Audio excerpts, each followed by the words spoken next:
네, 안녕하세요. 비만 중에서도 특히 이 복부 비만이 좋지 않다고들 하죠.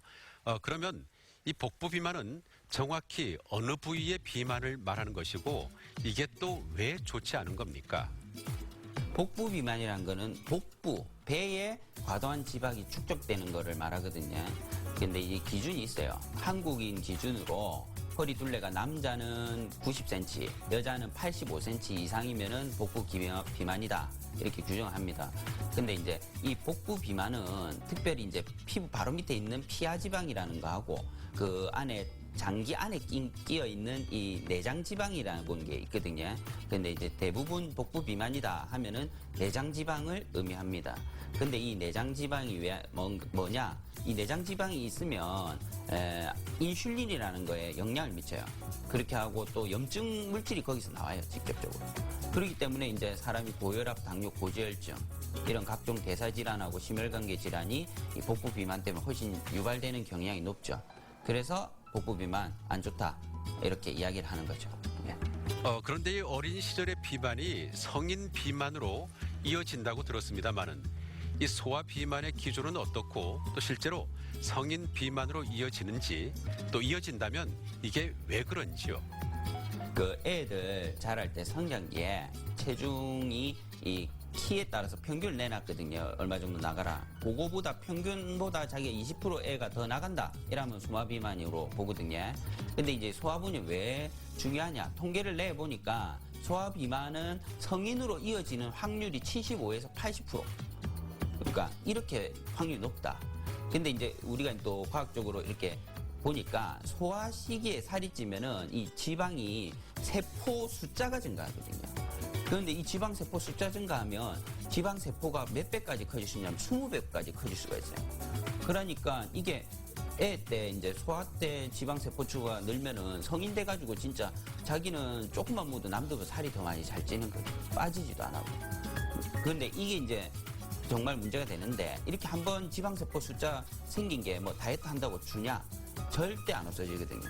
예, 숫자는 절대 안 없어져요. 물론 이제 수술요법이라든지 이런 걸로는 제가 될 수 있지만 다이어트를 해도 지방세포는 부피만 줄어들지 숫자는 안 변하기 때문에 그래서 소아비만이 아주 위험하고 심각한 거죠.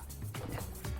그런데 이 소아들은 성장을 해야 하기 때문에 무조건 또 식사량을 줄이기도 쉽지가 않은데 소아비만은 어떻게 하면 해소가 될까요?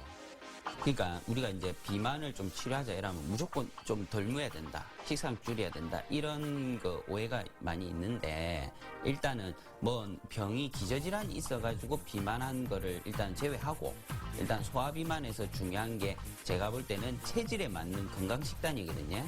예, 특별히 당지수가 높은 당지수 높은 설탕이 들어간 아이스크림, 초콜릿, 과자, 음료수 이런 거는 애들이 될 수 있으면 못 먹게 하고 단백질 있죠. 좋은 양질 단백질은 잘 공급해준다 하면은 성장은 성장대로 하고 비만도 예방하고 또 운동을 좀 시키는데 애들 할 만한 줄넘기, 조깅, 자전거 타기 이런 거 애들 좋아하니까 꾸준히 할 수 있도록 부모가 티칭해주고 이렇게 해야 되고요. 제가 보니까 또 애들은 사실 부모가 주면은 주는 대로 먹잖아요. 그래서 요즘에 이제 맞벌이 가정도 많고 이러면은 할머니, 할아버지도 봐주는 경우 많은데 이 조부모님들한테 이런 거에 대해서 좀 교육하는 것도 일종의 비만 치료 일환이 아니겠나 그런 생각이 듭니다. 네. 그리고 보통 뭐 성인들도 비만이라고 해서 무조건 밥을 이걸 굶을 수는 없지 않습니까? 운동이 도움이 된다고는 또 합니다만은 그것도 쉽지 않은 경우도 있고요.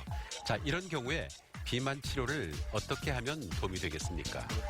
그러니까 비만을 무조건 굶어서 치료하거나 운동을 많이 하면은 해결할 수 있다 이런 생각을 좀 버리고 먼저 기저질환이 있는지 몸에 그거 확인해보고 없다면은 제가 중요하게 여기는 게 스트레스거든요. 이 스트레스를 받으면 교감신경이 과도하게 흥분되면서 사람이 이거에 대한 보상 심리로 먹는 거를 통해 갖고 이 부교감신경계를 활성화시켜요. 그러니까 체질적으로 좀 보면 태양인 체질이나 소양인 체질들 이런 사람들은 스트레스 받으면 반대급부로 폭식을 하거든요. 네, 그래서 이제 비만하게 되는 경우가 많고 그래서 이런 양인들은 스트레스를 어떻게 하면 풀 거냐 이게 제일 중요한데 뭐 스트레스 푸는 것 중에서 제가 할 수 있는 실천 방법 중에 제일 중요한 거는 제가 볼 때 수면이에요, 숙면. 그러니까 잠을 잘 자는 거. 그러니까 잠만 잘 자도 마음의 스트레스가 많이 풀리거든요. 그러니까 잠을 좀 잘 잘 수 있도록 노력을 해야 되고, 그 다음에 굶지 말고 식단 구성을 바꿔봐야 돼요. 그러니까 단백질하고 탄수화물, 지방 요것의 구성을 내가 어떻게 먹고 있는지 좀 살펴보고, 특별히 당 지수가 높은 음식, 그래서 이런 음식들을 좀 이제 지양을 해야 돼요. 그러니까 이 살을 빼는 것도 어떤 적정한 선이 있는 것 같은데요. 한 주 또는 한 달 단위로 봤을 때 어느 정도 빼는 것이 가장 적당할까요? 살을 너무 급격하게 빼면은 근육이 빠져요. 근육 소실되고 몸에 있는 영양소가 또 결핍될 수 있고, 그 다음에 신진대사가 저하가 일어나거든요. 그래서 몸이라는 게 항상성이라는 게 있어요. 항상성. 이게 뭐냐? 내가 있는 지금 현재 상태로 계속 돌아가겠다. 이런 노력을 몸이 알아서 하는 거거든요. 근데 급격하게 몸에 변화를 주면은 반드시 몸에 무리가 가요. 그러면은 어떻게 되냐? 몸이 다시 급격히 돌려놓으려 하겠죠. 그래서 요요도 오고 몸은 또 몸대로 힘들어지고 이런 거예요. 그래서 대개 한 달에 체중의 한 10% 선까지 감량하면 아주 잘했다고 이렇게 보거든요. 그래서 몸속에 이 근육하고 뭔가 이런 지방 있죠. 지금 살. 이것도 다 간에서 만드는 게 많아요. 몸속에 있는 간. 이게 너무 무리하면은 간에 그 자체로, 다이어트 자체로 무리가 가기 때문에, 예, 아까 말씀드린 한 10% 선에서 노력해 보는 게 좋겠습니다.